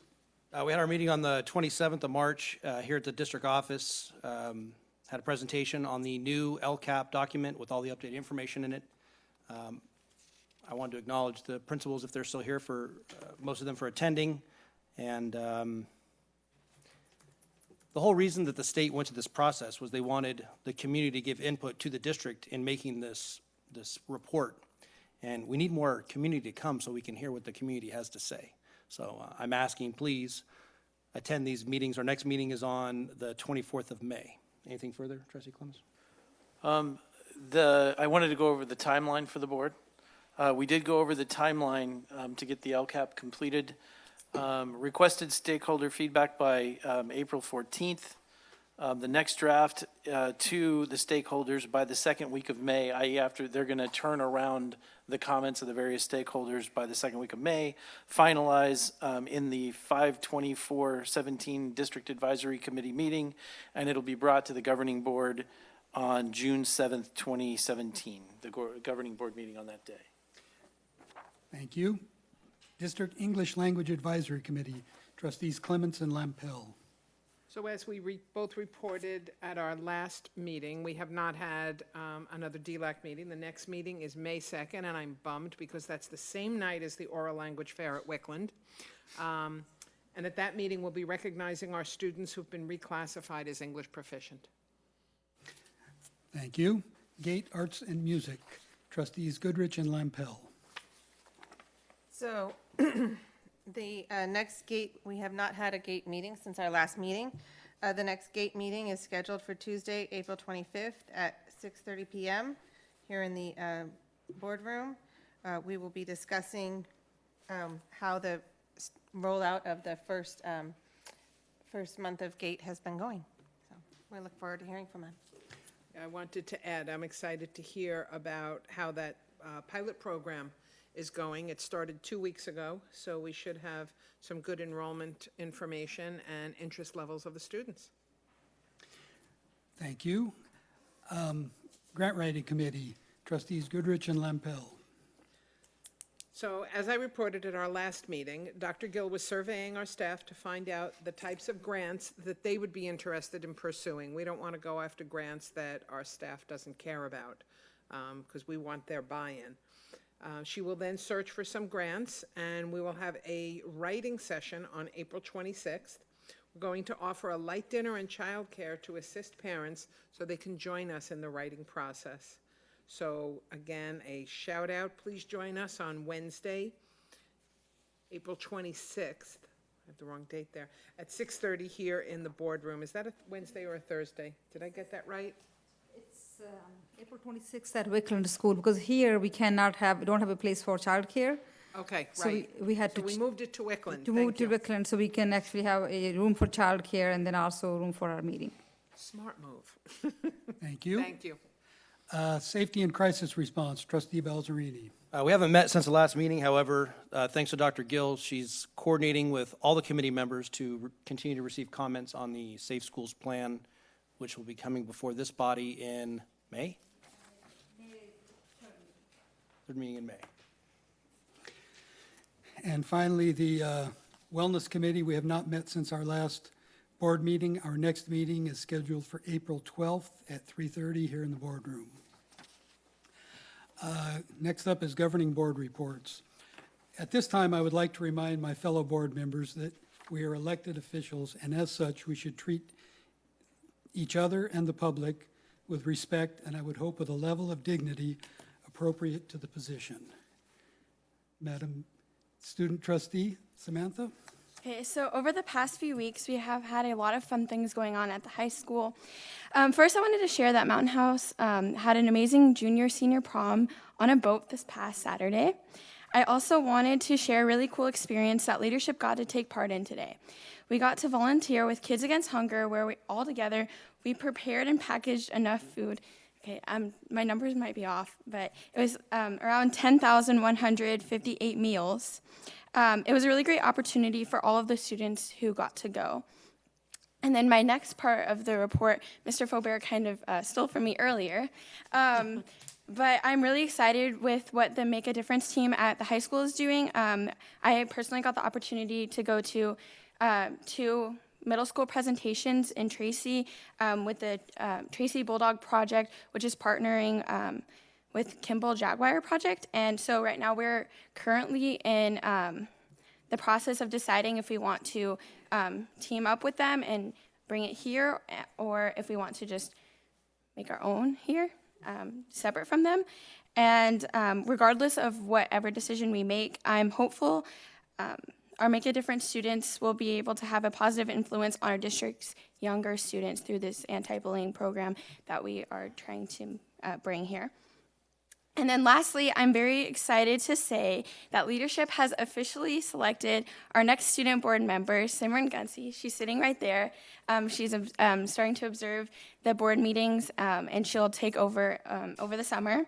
And I just wanted to say I've worked a lot with her in leadership. She is in the academics committee with me, and she is usually the person I go to when I'm not there or if I need something done. So she's going to be a very good fit up here, and I'm very confident in her abilities next year. Thank you. Welcome aboard. Welcome. Clarifying question: how many meals? Okay, I have the real number on my phone. I think it was 10,100 something. And how many people were involved in that? If I can ask. I think there was around 80 students. 80. And we did it in about maybe an hour and a half. Wow. That's awesome. Yeah. So Thank you. will that project be called the Mustang Project by any chance? So if we partner with Tracy, the Tracy Bulldog Project, and the Kimball Jaguar Project, then it'll be the Mountain House Mustang Project. But if not, then we'll probably call it something different. Okay. Thank you. Trustee Goodrich? Well, since our last meeting, I was fortunate to attend the CSBA training for new board members in San Francisco, or actually in Burlingame, on March 24th and 25th. And I was able to learn a great deal about a variety of topics, including human resources, finance, and legislative issues that I really needed some background in. So I think it's really helped me understand a lot of the information that we're dealing with up here, and was a really beneficial training. I also had the opportunity to visit Mountain House High School and Wickland Elementary on March 30th, and see the intervention program at Wickland School that they presented in action with students, which was very beneficial. I saw students really engaging and learning a lot of great information, so that was really a wonderful opportunity. Mountain House High School, the students were very engaged, and I also saw the advisory program and how that worked for the students at the different grade levels, so that was great. I was able to attend the winter percussion performance at Enoch High School on April 1st. Their Dante's Inferno performance took second place for both winter percussion and winter guard, which was one of their few second place performances of the entire season, and I want to congratulate them for doing such an awesome job this year. So that's it. Thank you. Trustee Clements. Mr. President, mine's brief today. I did attend the District Advisory Committee meeting as well as the Facilities Committee meeting, and that concludes my report. Thank you. Trustee Lampel. So since our last meeting, I attended the CSBA Masters in Governance class number 3. The topic was school finance. Very exciting stuff. It's always interesting and confusing at the same time. And the superintendent's laughing because he knows. CSBA secures the best presenters for these classes. This presenter for school finance was Ron Bennett, who's one of the most highly respected experts in school finance in the state, and I've heard him speak many times. I have one more class in May, and then I will have completed the series of courses for school board members. And that's my report. Thank you. Trustee Balzerini. Well, I have a lot of stuff. Let's see. So last week I went to Shasta College. I was teaching a class for firefighters in their Firefighter 1 training program. It's live fire. We actually, as instructors, we go in and set Class A materials on fire, wood, paper, roofing products, and then the students come in and we train them on fire behavior, smoke conditions, and how to put the fire out. What surprised me, though, was as soon as I got there, they said, oh, these 10 kids are here to help you out. Members from the high school from their CTE program. These kids worked their butts off. They did a great job. They would set up all the, get everything ready for us to burn, and then afterwards they go in and we call it mucking out. You have to remove all the material out, make sure the fire's knocked down, and then they would go in and sit with us and actually watch the fire behavior, and it was a lesson for them. Their instructor is a retired firefighter. I had a long talk with him. I sent Ben an email with the information and a nice picture that they gave me. So that was pretty exciting. I was very interested in hearing more about their program. This weekend I was at CSBA at the Board of Directors meeting, both on Saturday and Sunday. Saturday was a 12-hour day, and we had 5 hours of executive session or closed session. I'm sure all of you received an email following that. The Vice President has resigned. More to follow on that. Prop 51, we got some news on that. It wasn't good. It sounds like the governor's trying to create a bunch of hoops for us to jump through. He's added information into his budget that's asking for legislation for exactly how districts are going to use these funds in the process, and it's just a bunch of stall tactics. What legal said to me, he looked right at me and said, this will not come in the fall unless there's political intervention. And I said, okay, I hear you. So I think we're going to be being called to the task to work on this. CSBA continues to move forward with the grassroots efforts. They're trying to model it after the League of Cities. They're going to hire staff to come out and work in our regions with us directly, so we have a better relationship with our legislators and we can advocate more. No new information on AB 173. I was given a report while I was there. Staff knows that I'm very interested in that, and I'm still waiting on a resolution that we can pass as a board. That's the which would limit peace officer interactions with students, the school resource officer bill. And there's also a push from CSBA to model themselves after the National School Board Association. They want to pass legislation requiring training of all school board members. So right now they're trying to really enhance their classes and make them voluntary, and then make a push for mandatory training in the future, which I got to brag about our board, how everyone here is very active with training at CSBA. And lastly, I feel the need to clear the air with the board and respond to 2 emails that the entire board received, as I was personally named in both of them. This is the only way that I can do this because of the Brown Act limitations. The 2 emails received from community leaders, who I have respect for both of them, were critical of the district and the board because I participated in construction interviews. In the emails, it called it a construction committee. It wasn't a committee. It's purely just that. It was an interview panel. And that was prior to our last meeting, versus Trustee Clemens because of his knowledge, skills, and abilities in the area of construction management and finance oversight. Both letters were critical of the fact that I missed the safety meeting to participate in this process because of the bullying problems in our schools. My response to that quote is I couldn't disagree more. At our last meeting, we did hear some people speak about some incidents at Cuesta, and to my knowledge, those incidents were dealt with. Furthermore, the safety committee doesn't deal with bullying. That's handled by the wellness committee. So President Pombo is on that committee. I was contacted by the district. I was asked to attend the construction interviews like I've done in the past. And I believe that I was called because President Pombo and I have a schedule that's flexible where we have time during the week. Other members of the boards have jobs that they work during the week and usually are unable to attend. So for the record, I didn't even want to do the interviews. I've done them before. It's not that exciting, and I had a lot of other things that I had to do, but I did it because that's what the district needed. They need a couple of board members, so I took the day off from work. I got a trade so I could be here, and I have to go work a different day in relation to that. So as far as the committee is concerned, I passed on all the information I had to Dr. Gill. The agenda for the day was to go over the Safe Schools plan, and I submitted my comments to her assistant. I don't appreciate being singled out in emails sent to the entire board that are filled with inaccuracies and innuendos, especially when all I'm trying to do is help the district. If a member of this board is upset, they should have dealt with that with the board president, the superintendent, and not have friends email the board to complain. I feel it's inappropriate, dangerous, and it shows poor boardsmanship. We have enough conspiracy theorists in this community. We don't need them on this side of the dais. It's not healthy for this board. I thought we're bigger than that.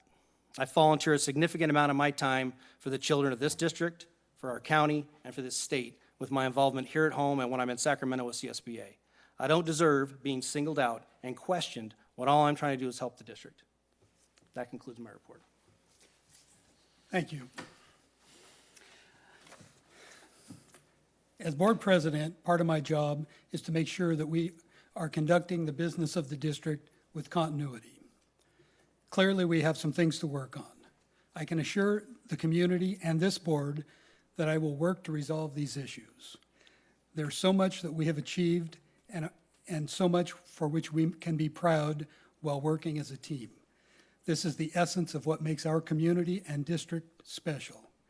And working as a team will continue to be the focus of our work. Now to get on to the fun part of my board report. I attended the Wickland Wax Museum.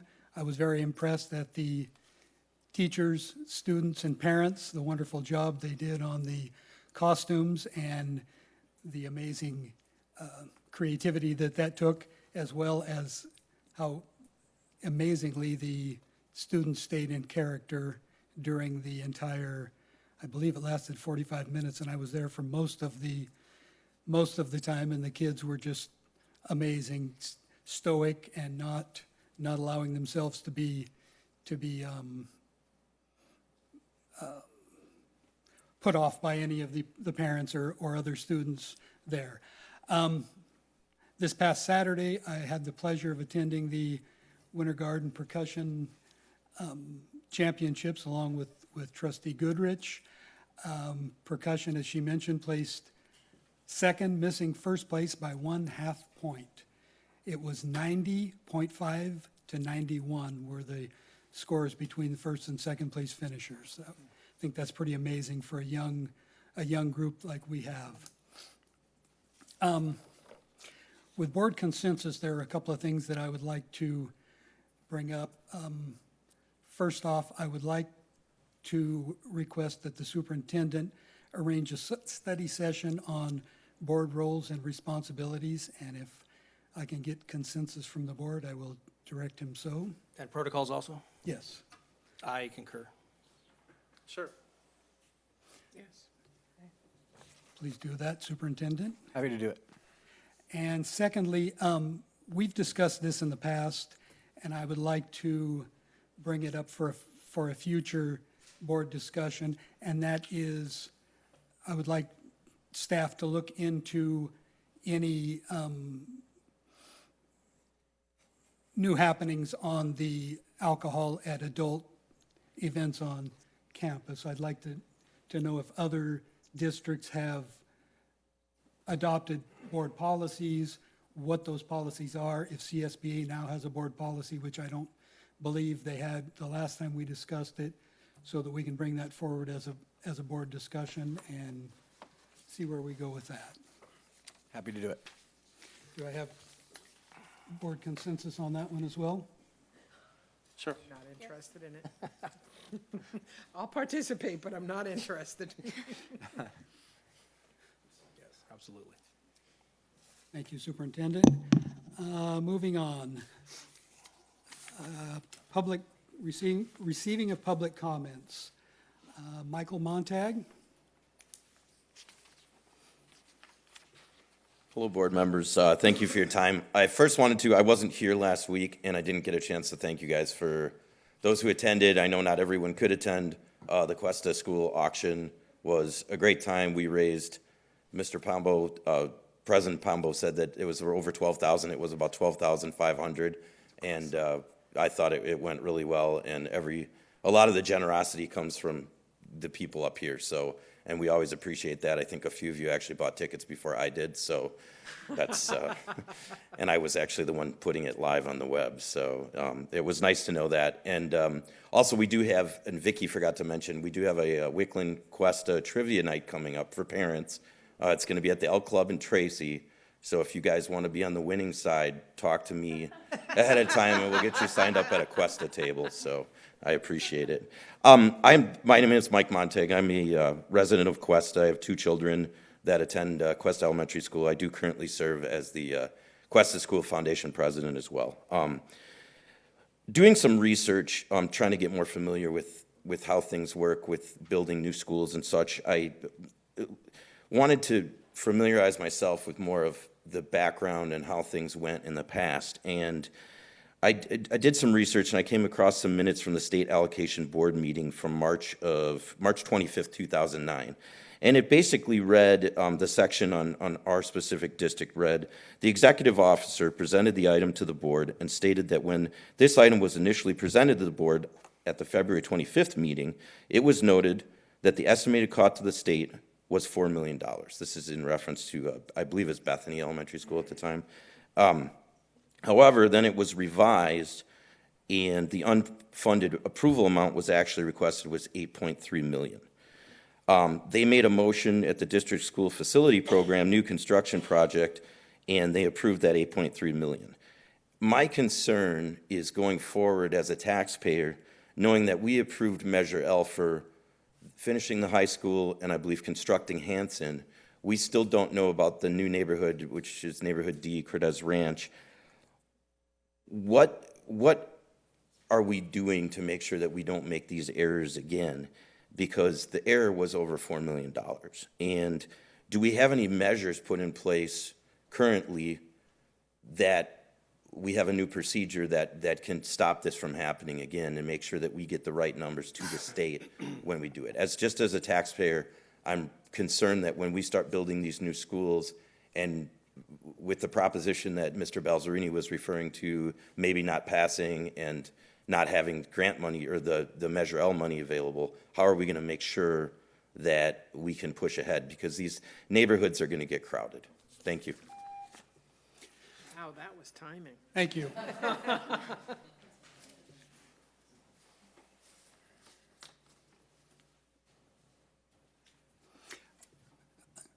I would recommend reaching out to Superintendent for clarification on your question. Stephanie Olson.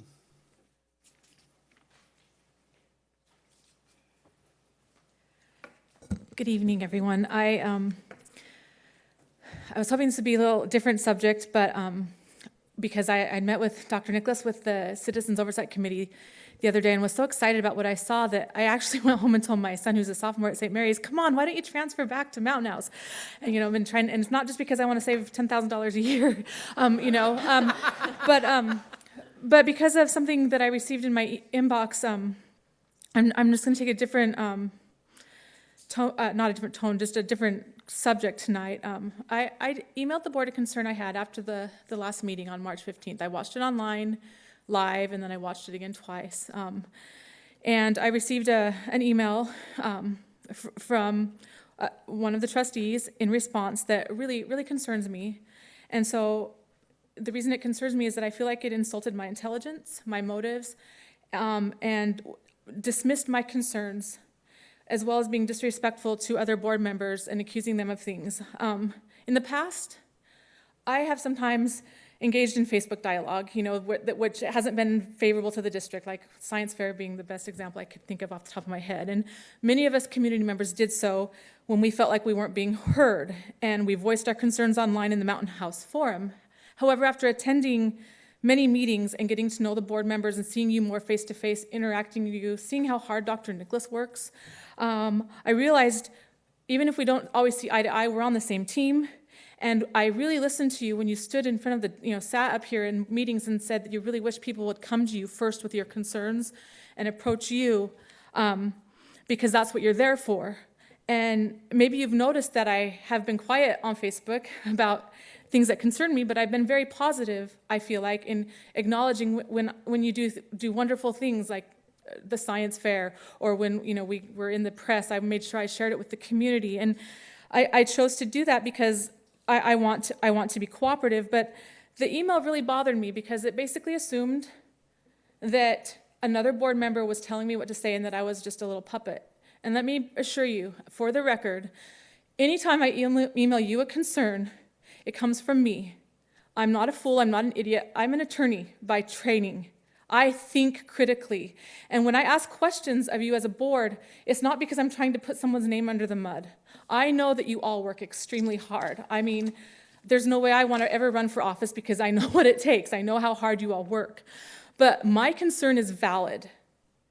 And while I don't believe that anything nefarious was going on, I have a right to say, as a tax-paying citizen of this community, that I think one of our board members should have been on the interview committee, and I simply wanted to know why. I didn't know who made that decision. I didn't know if it came from Dr. Nicholas or the board, so I needed to communicate with you all.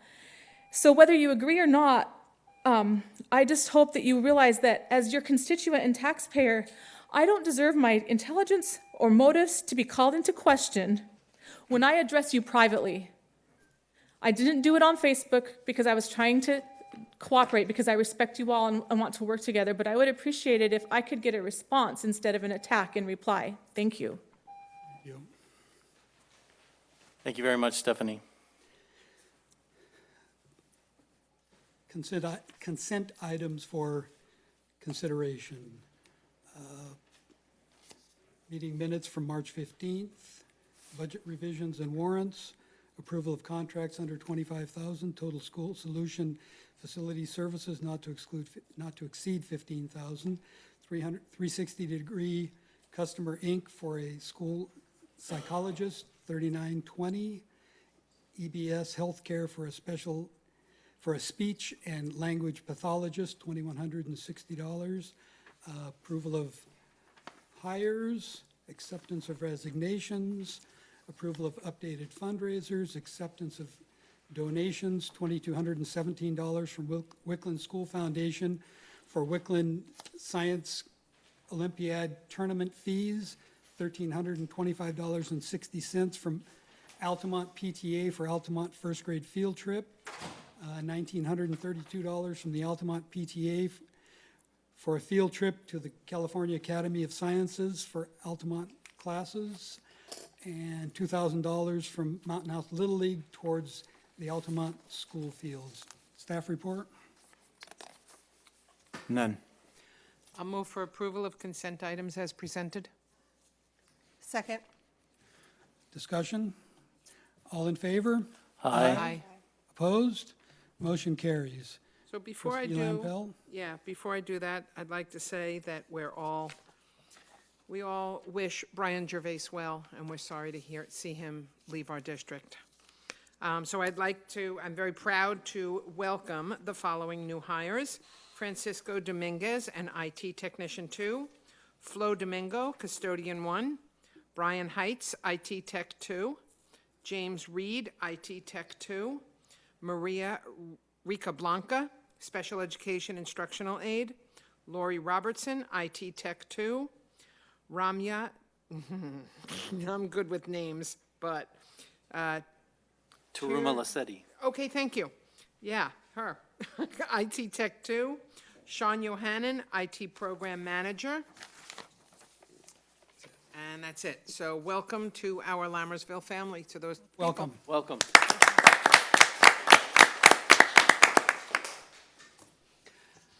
Item 10, District Administrative Report, Superintendent Report. Dr. Nicholas? I just have a short report. We have some good news coming out of the Northern California State Science Olympiad, which was held on April 1st at CSU Stanislaus. We had 3 schools represented.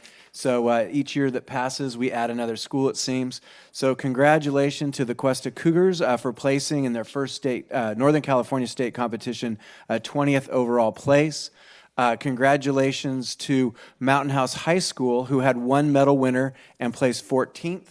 And the medal winner was in the competition called First in actually it was First in Robotic Arm, meaning they took first, and the competition was Robot Arm.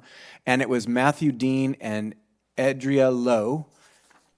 And then finally, our Wickland Wildcats in their second state, North Cal state competition, received 10 medals. I don't have the names of all those students. We'll announce those later.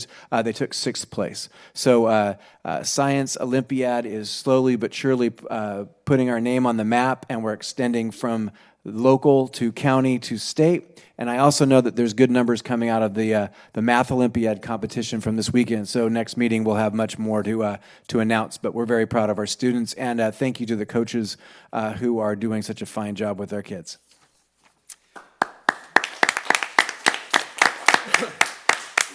At this morning's construction meeting, we got some unfortunate news in terms of learning a lesson in patience. The Department of School Architecture, who is the oversight and the approving body, has not approved the solar shade structures that go to the pool. And so the pool deck is starting to be poured this week, and over the next 2 weeks it'll be poured.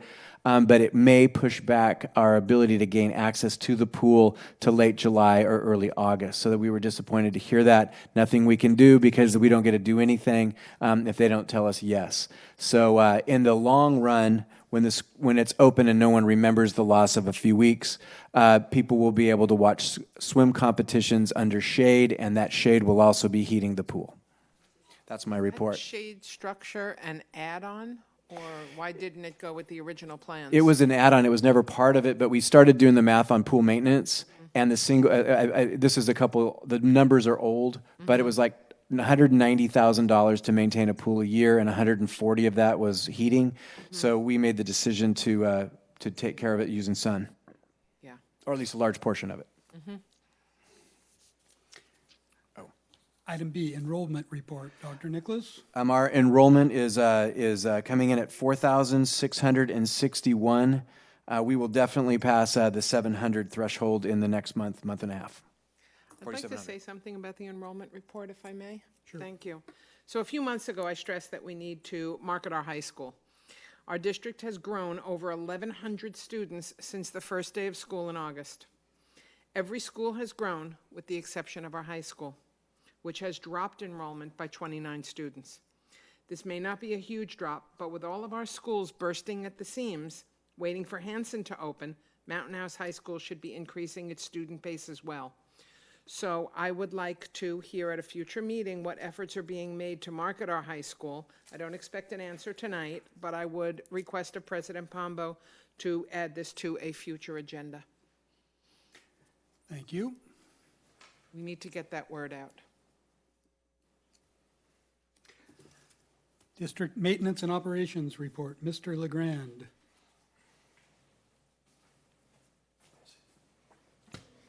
Good evening. Thanks for having me here.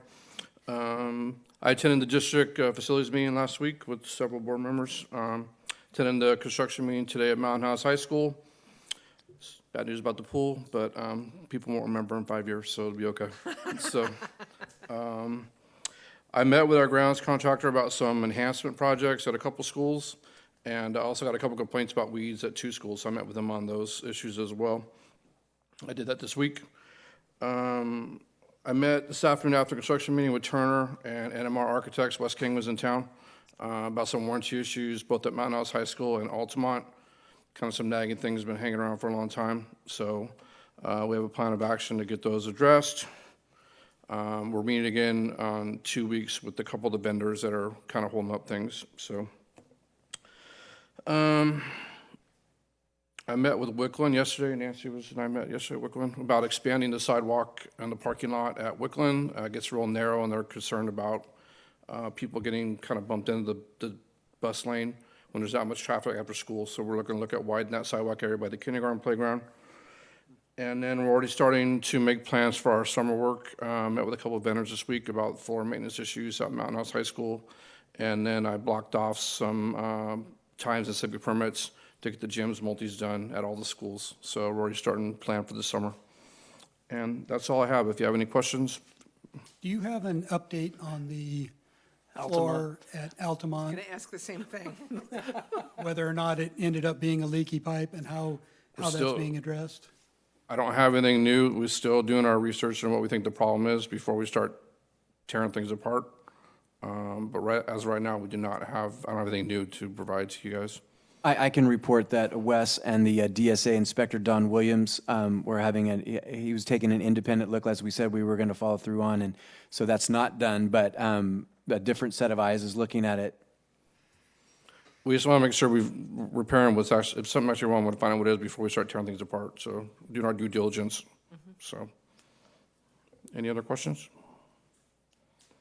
Thank you. Okay, thank you guys. Thank you. Action items. Item A, consider approval of the 2016-2017 intra-district transfer requests. Staff report? None. I'll move for approval of the 2016-17 intra-district transfer request. Second. Discussion? All in favor?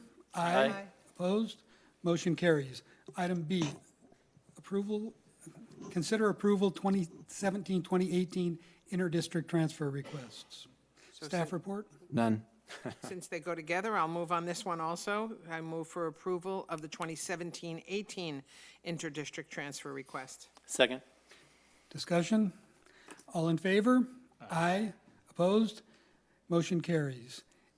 Consider approval of 2017-2018 instructional calendar. Staff report? Yeah, I have an updated instructional calendar. One singular change, a professional development day was moved from October 23rd to November 1st in concert with LTA and the HR department.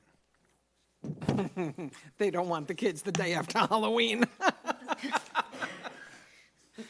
That would seem like an excellent choice. Yes. Move to approve the 2017-18 instructional calendar as amended. Second.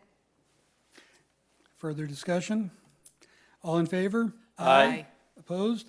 Motion carries. Item D, consider approval of school-sponsored overnight trip for Mountain House High School HOSA International Leadership Conference. Staff report? We support the program. I think we've sent students to this before. I'll move for approval of the school-sponsored overnight trip for Mountain House High School HOSA International Leadership Conference. Second. Discussion?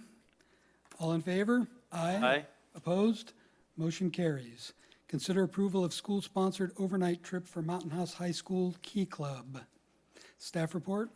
Mr. President, it's the one before that is the speech and debate nationals. I decided I would swap E and F for no apparent reason. Staff report's going to be the same. We support this program. Then I will reread and consider approval of school-sponsored overnight trip for Mountain House High School Speech and Debate Nationals. So moved. Second. Discussion? All in favor? Aye. Opposed? Motion carries.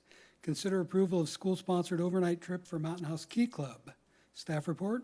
We support this program too. You? Move to approve the school-sponsored overnight trip for Mountain House High School Key Club. Second. Discussion? I just had a question. There was no information in the packet on the hotel for this one. They're sleeping on the bus. Oh, okay. I'm sure there's arrangements, but there was nothing there, so I don't think that should hold up our approval. With a first and a second, all in favor? Aye. Opposed? Motion carries. Item G, consider approval of updated board policies and administrative regulations. Staff report? This is just the formal approval of what was presented in first read last board meeting.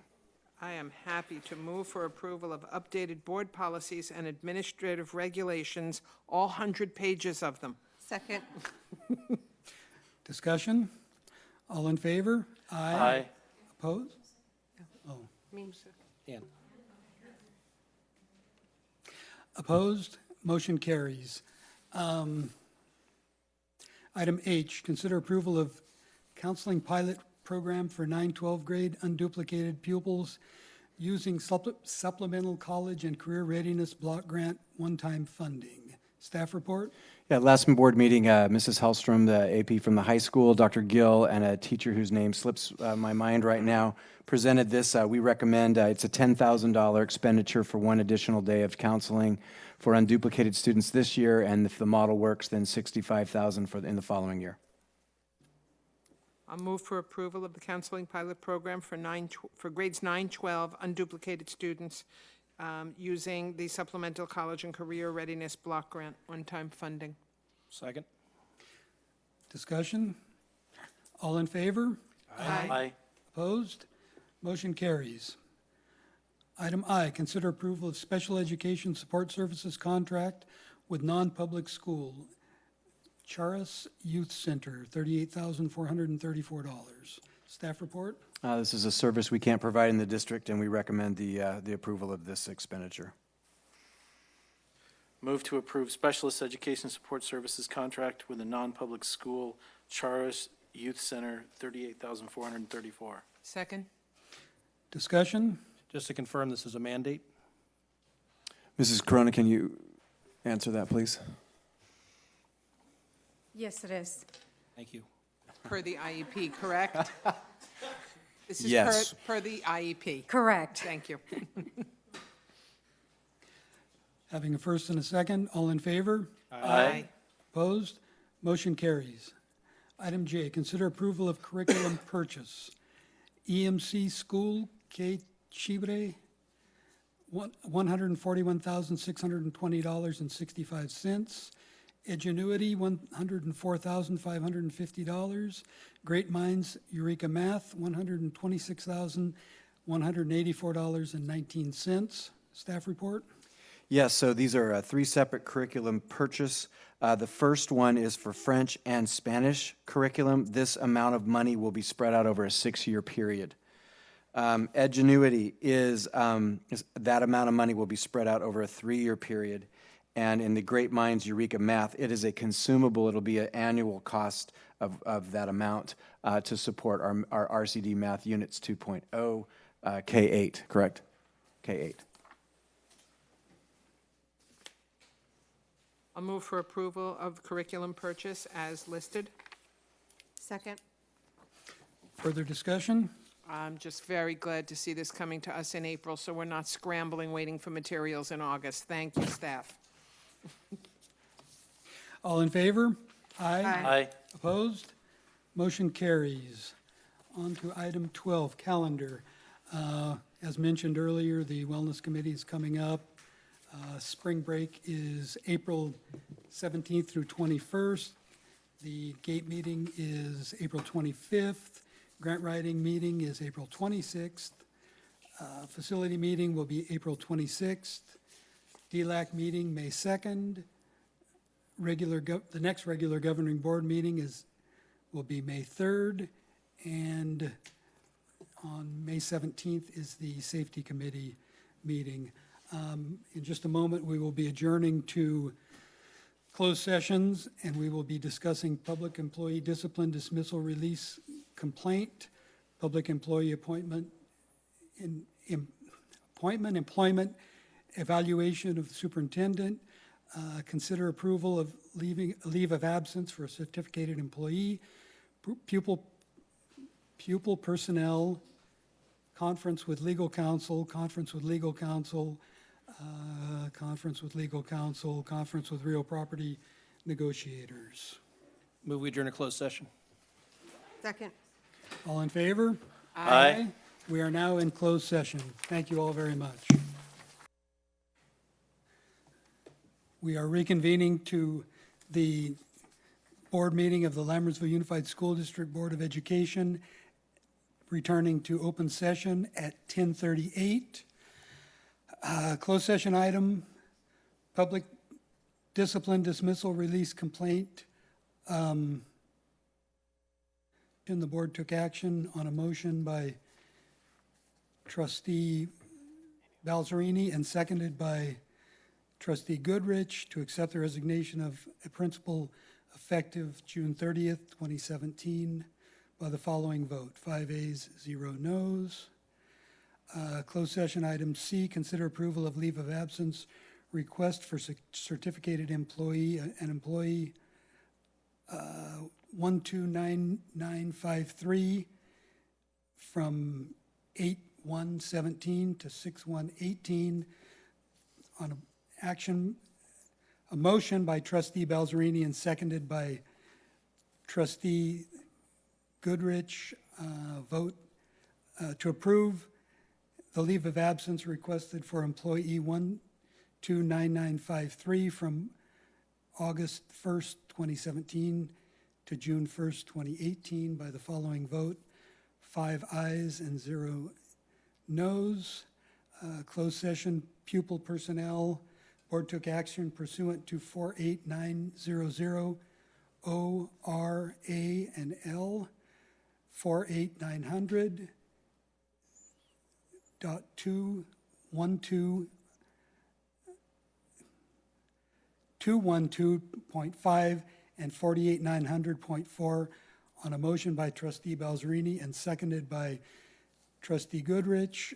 4 ayes, 1 no. The no was Trustee Goodrich. Closed session item D, Governing Code Section 54956.9, conference with legal counsel, anticipated litigation exposure to litigation pursuant to paragraph 2 or 3 of subdivision D of section 54956.9.1, case special education student threatened due process complaint against the district for denial of free appropriate public education. The board took action by motion by Trustee Balzerini, seconded by Trustee Goodrich to accept the agreement regarding the student with special needs by a 5-0 vote. We are adjourned.